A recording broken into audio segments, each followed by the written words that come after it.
Hi everybody, welcome back to the channel, and welcome back to Azeroth in some ways, but not exactly how I would usually say welcome back to Azeroth. This is a different video in which I'm going to discuss whether or not you should be playing World of Warcraft Classic Hardcore in 2024. The short answer is yes, and the long answer is absolutely yes, you should be, and I'm going to give you a few reasons why. If maybe you're a bit on the edge, or maybe you haven't played it for a while, maybe you're a bit down on World of Warcraft and you want something a bit different, this is going to be at least the reasons I find Classic Hardcore to be so engaging, and why it sort of reinvigorated my enjoy for World of Warcraft, and why I can't stop playing. Firstly, it reinvigorates a classic game that we've all played for years. The base level of it on its own is already incredibly solid and an amazing experience. It's an amazing world. There's so much to do. It adds a new layer to it. It adds a bit of spice to it. It's like taking a recipe and just slightly altering it and finding like you've created something even more amazing. It's fantastic. But specifically, well, what do we mean by that? Well, firstly, it lets you directly engage with the world, which means maybe when you're leveling characters back to back and you're doing ults, you kind of get a bit comfortable with it, and you don't engage with the world as much. Maybe you're using other players to boost you through. Maybe you're just buying a load of stuff on a different character and then sending it to them, and they missed that progression. With WoW, and especially if you do WoW Classic, and especially if you do something like hardcore solo self-found, not something I've done too much of. The current character that I have at the moment is a hardcore character on the hardcore servers, but without the solo self-found. But that just doubles like the amount of the amount that you have to engage with the world, and you can't really rely on anybody else. It's fantastic. Suddenly it's you against the world. You have to meet your final goal, and if you can't do it, then you may well die. It challenges you to play creatively. There are items that have been discovered that maybe people used to just sell early on in the games. A lot of early quests have items. I'm thinking of like really sticky glue, the faintly glowing skull on the Horde side, even some of like the candle stuff that you get from Goldshire. Sometimes people use them. I find most people try and sell them for some early silver. They can become lifesavers early on in the game. Not just early on. Some people save them for later on in their playthrough. It just changes things. You will approach difficult quests differently. It will really get you thinking, and like I said, that kind of comes back to the other point of how you engage with the world. This may change depending on your server, depending on who you play with, but I generally find that the hardcore community is pretty great. Most people that I engage with in the world are friendly, supportive. You always get like, hey, good luck out there, and all stuff like that. That may be different away from the game. Hardcore communities, obviously, they've got discords and things like that. When you get that kind of stuff, and when the community's in big numbers, obviously there's a better chance you're going to get a few bad apples. I've definitely seen that.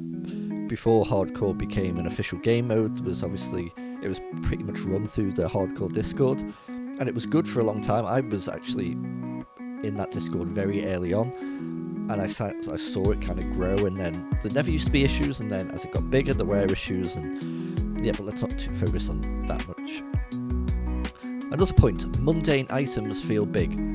I'm talking about white items, grey items. Early on, they can be a massive upgrade. Items that are sold in shops that you wouldn't normally buy, generic armor sales, generic weapon sales, wand sales. Don't even get me started on wands, how important they are for casters in hardcore. But it feels awesome when you can get these things, and when you get like a green or a blue, and I mean, it does happen. There are clips of it online. People get epic drops.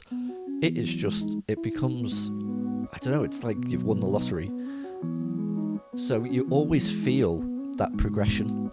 You actually feel like you're building a character up, and it kind of helps boost the RPG elements of World of Warcraft. Finally, I find it can be surprisingly chill, even though it's called hardcore, and a lot of the iconography around hardcore is like, spikes and blood and dark greys and reds and, hell yeah, it's scary, blah blah blah.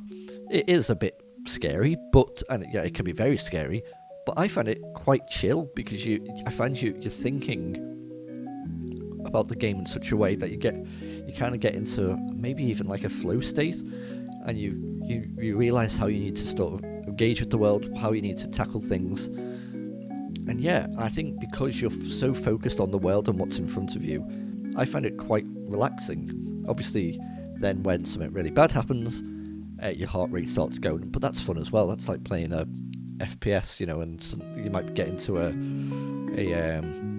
scrap with someone. Your heart can race a bit, and are you gonna beat them or you're not? It can turn, combat in WoW that can sometimes be a bit not boring, but a bit play by numbers, into something really engaging. There are lots of people playing at the moment. I imagine it's probably gonna spike again with those streamers making OnlyFans, which was a guild last year, I believe, where I think if you died you got kicked out the guild, and a lot of streamers were in it.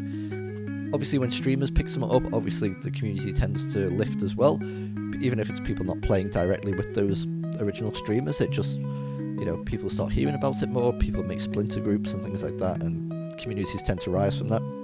So it's a good time to get in, get some practice in. You might die the first time. I had a playthrough on my channel, a priest, which I thought, this priest, I'm doing this, I want this priest to do well. Died after 3 episodes, I think he got about to level 8. Just a silly mistake. And I've had hardcore characters before. The character that I've got at the moment, the Professor, Undead Warlock, I am loving him, and there's something about hardcore that makes you personally love your characters more. I can't explain it. Like, he's developed this personality about him. I can't really explain it. It's just interesting. Like, I don't know. Like, hopefully I don't lose him.